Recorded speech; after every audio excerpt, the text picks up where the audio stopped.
Would you buy a full-price movie ticket to a film that you knew was unfinished? Picture it. You stroll into your local theater, hyped to see the latest action blockbuster. You go to the counter, print your tickets, buy your refreshments, head to your seat.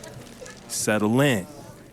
The lights go down, and hey, is that unfinished green screen in the background? Whatever. Studios cut corners all the time. Wait, why is Keanu bugging out? Are his lines out of sync with the cuts and the audio? This is weird, but fine. You're still enjoying yourself until halfway through the second act when the screen just fades to black. Credits, hard cut, climax coming October 2026. Or would you splurge on your favorite artist's latest album if you had to roulette the tracks like a damn loot box, not knowing if you'd ever have the full project in your possession? Would you stroll into the Louvre, pay full admission, and calmly accept that the Mona Lisa's famous smile was missing until you paid an additional $30 to unlock the full thing?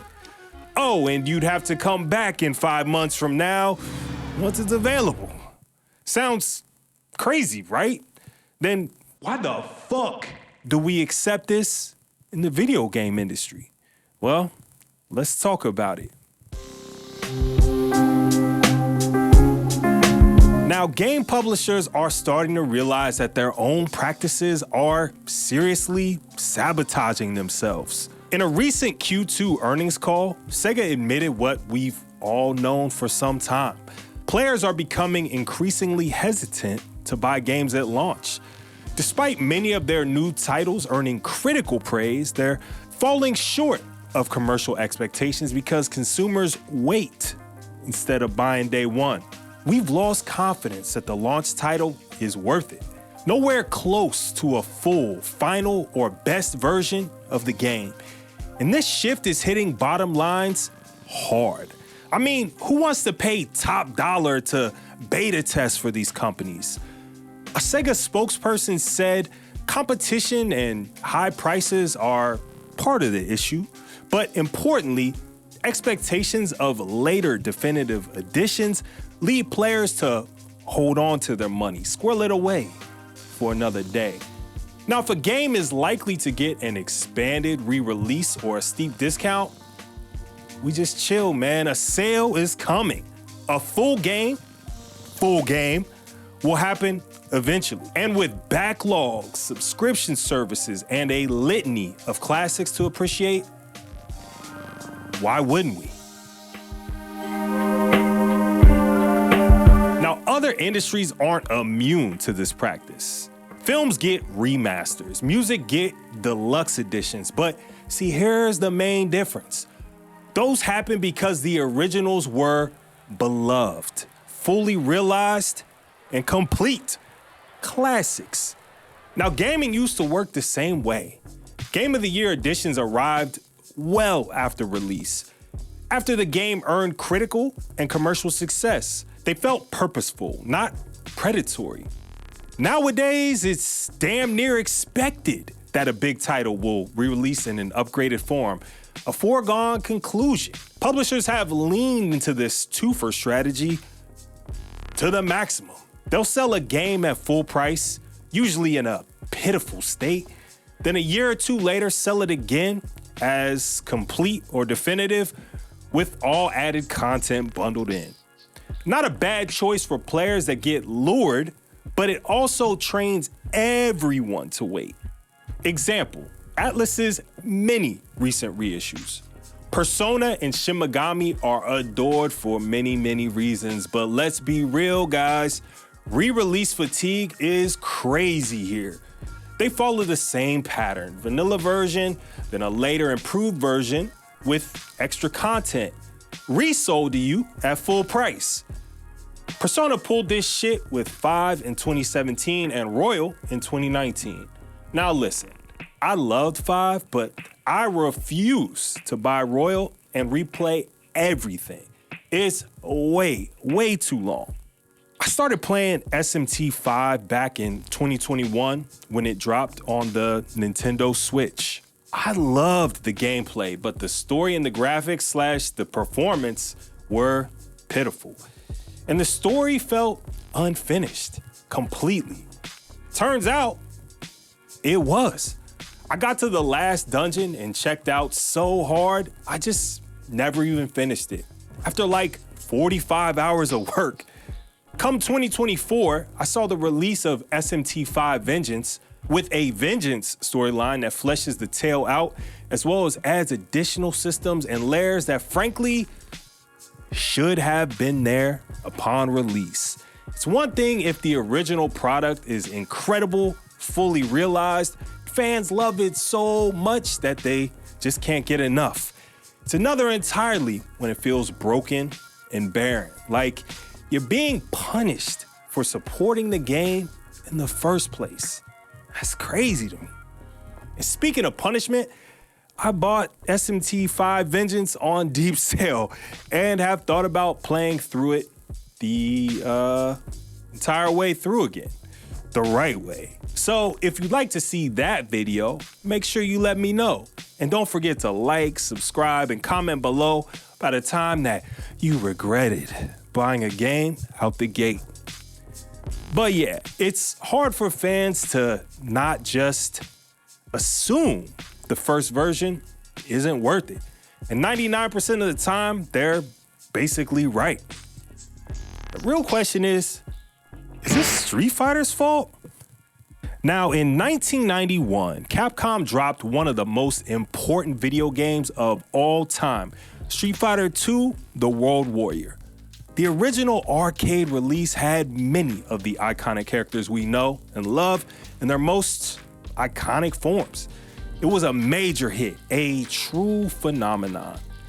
1992's Champion Edition was its first major update, adding all 4 boss characters, mirror matches, and some limited reworking of stages and art. Hyperfighting was a small change that made a huge difference, a response to the modified bootlegs of Champion Edition coming a mere 8 months after it. This game increased the speed a lot, added some minor move tweaks, and even some color scheme changes. Then came 1993's The New Challengers, with Fei Long and company in tow, plus upgraded graphics and sound. Finally, Super Turbo in 1994 became the consensus definitive version, adding super combos, new moves, and the man Akuma himself. Now look, we all know what Street Fighter II was. It's one of the video games, right up there with stuff like, Mario 3, Tetris, and Sonic the Hedgehog. None of us cared back then all that much because of how good and vital this game was, even though I'm sure arcade owners absolutely grumbled about constantly having to upgrade their software and their hardware. But we can't pretend it didn't lay the blueprint for a business practice the industry has greedily iterated on ever since. Now, y'all know I'm a big music fan and a former rapper. Rap was my first love in music, and I gotta tell y'all a story. In 1994's Illmatic, an all-time classic, may have started a trend that has plagued rap music ever since. Cause before Nas dropped his opus, it was not uncommon for rap albums to be one DJ, one MC. The DJ producer brought the sounds, the feel, and the MC, well, they rapped. Famous duos like Gang Starr, Pete Rock and CL Smooth, even Will and Jazzy Jeff. But Nas decided he'd have as many producers as he needed. Pete Rock, Premier, Buckwild, Q-Tip. Whoever he needed, whoever he felt could bring that sound, he brought on. And while Illmatic is often cited as the best album in the genre, it inadvertently sparked a chain reaction, pushing rappers towards that producer per song approach that now make many modern rap albums sound more like compilations than cohesive musical statements. And ironically, Nas has been on an absolute tear with one producer for a while now, with a new one coming soon with Primo. Metro Boomin may have been right, and maybe, just maybe, gaming has to jump off the train that one of its giants set into motion inadvertently decades ago. Now, the shift in consumer behavior isn't just anecdotal, it's reflected in the sales data. Sega's analysis of recent titles showed exactly this, and that even when a game gets glowing reviews, sales can stall post-launch because value-conscious players sit on the sidelines. We talked about Atlus's biggest show ponies, but we didn't mention their latest property, Metaphor ReFantazio. Now, it sold an impressive 1 million copies on release day, a record debut for Sega, but then momentum slowed dramatically, hitting only 2 million after 6 months. Now that's a massive drop. By Sega's own admission, this sharper drop might be because a segment of the audience is waiting for a definitive edition. Even a hotly anticipated game can see its tail sales undercut by the specter of a future better deal. Back to Persona. The original Persona 5 sold millions and won awards, but a big portion of the franchise's growth happened after Persona 5 Royal, the enhanced re-release. Now, Royal added new characters, storylines, and gameplay improvements, making it the ultimate version. In its first year, Royal sold about 1.03 million copies, but over time, it exploded in popularity. As of 2025, Persona 5 Royal alone has sold 7.25 million copies worldwide. Combined with the original Persona 5 in all versions, it's passed well over 10 million sold. And notably, a huge portion of those sales happened after the definitive edition launched. That's consumer conditioning in action. Sega execs now openly worry that Persona 5 Royal-style re-releases have trained their fan base to delay purchases. Now, this might work with giants like Persona, but smaller games just can't survive it. Many get their budgets cut, never hit sales targets, and never get the follow-through they were promised. Now, Anthem is a modern poster child of this. Launched buggy and undercooked. Player base evaporated. BioWare's big overhaul plan was canceled entirely. A disastrous cautionary tale for one of gaming's biggest studios. Its short-term greed killed long-term success. We see similar patterns everywhere. You got Square Enix, Bethesda, Warner Bros. I mean, Mortal Kombat 11 dropped in 2019, but many fans waited until 2020's MK11 Ultimate, which bundled every character and expansion. Forums and social media are filled with this same damn sentiment. Looks cool. I'll grab it once the complete edition is out. The industry trained us to think that way. Just real talk. Now, it's not just definitive editions causing gamers to lose faith. It's the state of those launched themselves. In the last few years, so many high-profile games have launched in rough, unfinished states. It's bad when your early adopters feel burned. Now, everyone knows about Cyberpunk 2077. Years of hype, massive promises. Then it released in 2020 with so many bugs and performance issues, especially on consoles, that Sony delisted it from the PlayStation Store, delisted from the biggest console marketplace. Wild. Even the creators of The Witcher 3 weren't immune. CD Projekt Red openly admitted their reputation took a massive hit. Their CEO literally said there's a perception of the company that may never return. I think Cyberpunk has earned back a lot of goodwill, but that trust can vanish even faster next time. When a studio known for quality can fall from grace overnight, it sends a message to everyone. And Cyberpunk isn't even alone. You got Battlefield 2042, No Man's Sky at launch, Star Wars Jedi Survivor, countless others. It feels like every month another AAA game launches with missing features, game-breaking bugs, or raw, unfinished live service elements. Each fiasco chips away at consumer confidence, slowly killing the industry. Players are tired of paying $60 to $70 for what feels like early access, tired of waiting for months of patches, tired of being unpaid QA testers. In this economy, bro. And this erosion of trust connects directly to greedy practices. Why are so many games shipping unfinished? Because publishers want to recoup massive budgets as soon as possible, or they want to hit a holiday release window, even if the quality suffers. And then there's the double dip angle.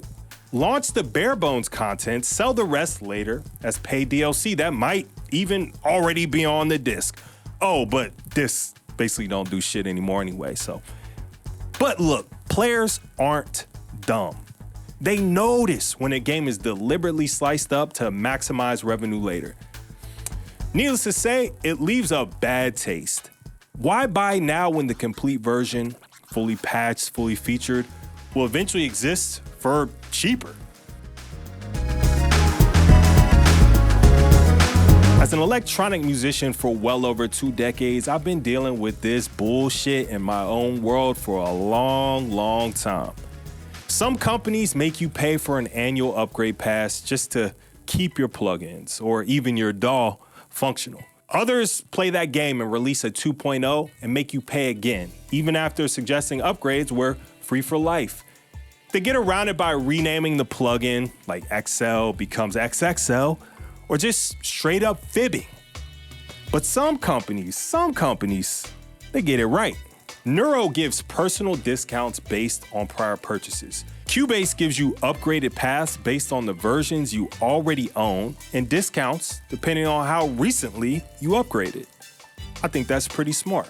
This at least feels better even if other companies don't charge for upgrades at all. And shout out to my homies over at Clevgrand, this is not sponsored, who provide bundle prices based on entirely what plugins you already own. Now this is huge, this is smart. It lets you buy what you want without double paying. One of the shittiest parts of DLC is knowing a bundle is coming later with everything included, but no discount for what you already own. PlayStation even locks you out from buying full bundles when you already own a portion. Imagine a world where you could buy with confidence, try the content you want first, and purchase the rest at a relevant discount later on. Reward your early adopters. Don't punish them with FOMO-loaded pre-lux editions that give you an outfit and some items you're gonna get anyway.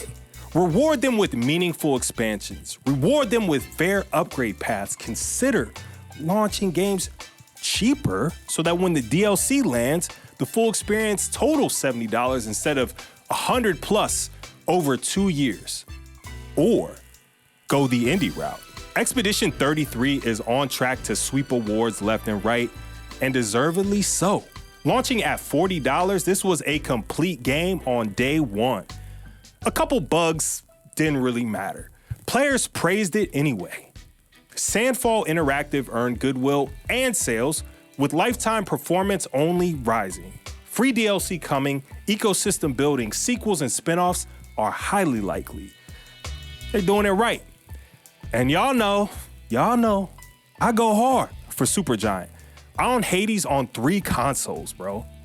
I own Celeste on 3 as well. I own Slay the Spire on 3 or 4, and on and on and on. These games brought you something complete right from the jump. And they used early access smartly, letting you know what you're getting. I'll buy these games anywhere just to show my support. And yes, I own the vinyl for all of them. I think the Expedition 33 one's on its way, hopefully, at some point. But if you're a big dev, learn from FromSoft and CDPR, despite some of their missteps. Bloodborne is one of my favorite games ever.